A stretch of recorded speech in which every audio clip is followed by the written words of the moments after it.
Why is Galactus shown in the Fantastic Four movie, but not yet in the MCU? Why hasn't he appeared yet, even though we've already seen characters like Celestials?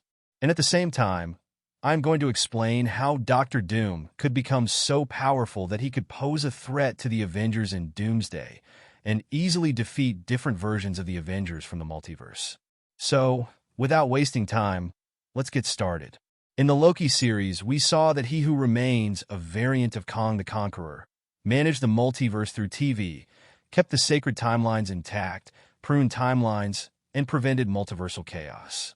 This process was controlled, with Alioth playing a significant role. Alioth would consume and erase unwanted timeline remnants, thus helping maintain order. In fact, He Who Remains even mentioned that it was Alioth who helped him shape the direction of the multiversal war according to his needs. However, after the events of Loki, when Sylvie killed He Who Remains, the floodgates of the multiverse were opened, and new timelines began to emerge, which were uncontrollable. Now, the point of this theory is that He Who Remains maintained order in the multiverse, essentially nurturing timelines that should survive while sidelining those that were threats. He was also preventing incursions, but once He Who Remains was killed, the floodgates of incursions opened, leading many universes to collapse or destroy themselves. The variants of Kong, who were supposed to be threats to the multiverse, were sidelined. However, the actor playing Kong got into trouble and was sent to jail, and now Marvel doesn't want to cast him. In fact, Kang's role can't even be replaced by another actor, possibly due to a contract that prevents recasting. As a result, Marvel can't use Kong for the time being, which is why they've introduced a replacement, Doctor Doom, someone we'll talk about shortly.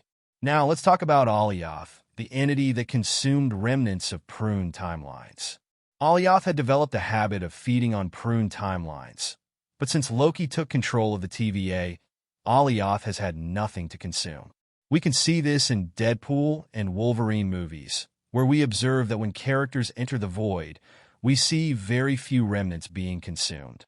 This is why Kendra made a deal with Alioth to bring food for it in exchange for Alioth leaving her and her people alone. Here's where my theory comes in. The Galactus we will see in the MCU is actually a part of Alioth. Alioth, after being released from the void, likely entered a timeline or universe where it started consuming planets to survive and maintain balance. Alioth's role was to consume remnants of pruned timelines, but with the explosion of new timelines, thanks to Loki, it lost its usual food source. Since Alioth was trapped in the void, it now needed a new source of life energy. In this process, Alioth likely split a part of itself and created a new cosmic being, Galactus, the one who consumes worlds to survive. These worlds weren't just random planets. They were remnants of realities that should never have existed in the multiverse. Galactus consumes them, taking their energy to maintain his true form, or rather, to stay alive. This keeps the cosmic balance of the multiverse intact.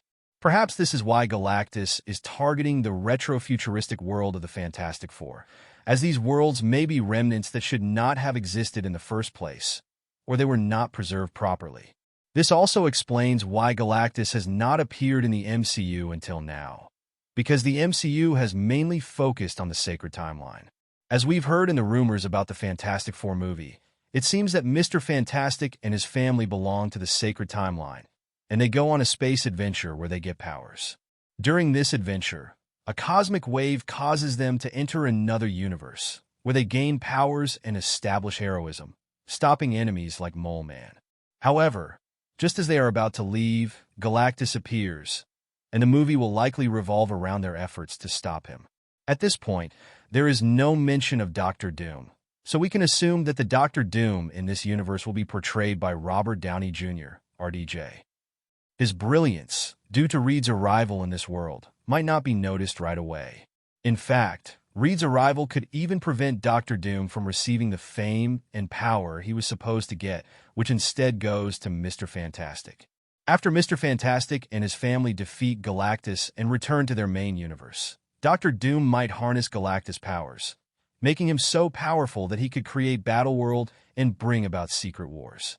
This could be the point in Marvel history referred to as Doomsday, where Doctor Doom becomes a threat after taking Galactus' power, similar to how he took power from the Beyonder in the comics.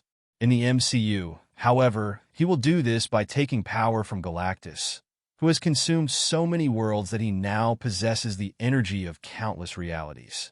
Doctor Doom could channel this power, making him incredibly powerful. Some might ask, how is this even possible? Well, it's already happened in the comics, so why not in the movies? We've seen how He Who Remains controlled Alioth, or even imprisoned him at the end of time, and Doctor Doom, using his tech or magic, could do the same. My theory is that when He Who Remains changed the course of the multiversal war by imprisoning Alioth, Doctor Doom, who will create Battleworld on his own, will similarly receive power from a powerful being. This power could come from Galactus, as Doctor Doom will likely become capable of defeating Celestials. After all, Doctor Doom will have gained more power than Celestials because Celestials create while Doom destroys.